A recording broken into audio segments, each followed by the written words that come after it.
Manila Airport Transport?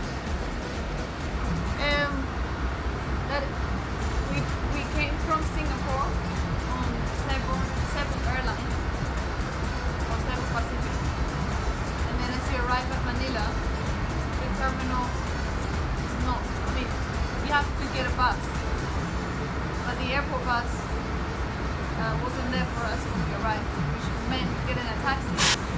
But getting a taxi wasn't easy either. If you try to get a Grab, don't bother because they have their own Grab outside the airport and charge you triple the price. Traffic, yeah. Then trying to get to Terminal 4, which is where our plane was coming out from, the traffic was really bad. Experience getting into check-in, reprinting your...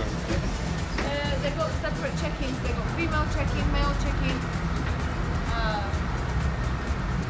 It's quite fast though, but we had to actually ask people to let us pass them because they were calling us, so we have to say, cool, do you mind they're calling us before now? Some people don't like it, but nothing to do. But anyways, It's alright. Cebu, here we go. Yeah. I found a nice cocktail by the beach. Yeah, that would be nice. Alright, so I think that's our plane over there.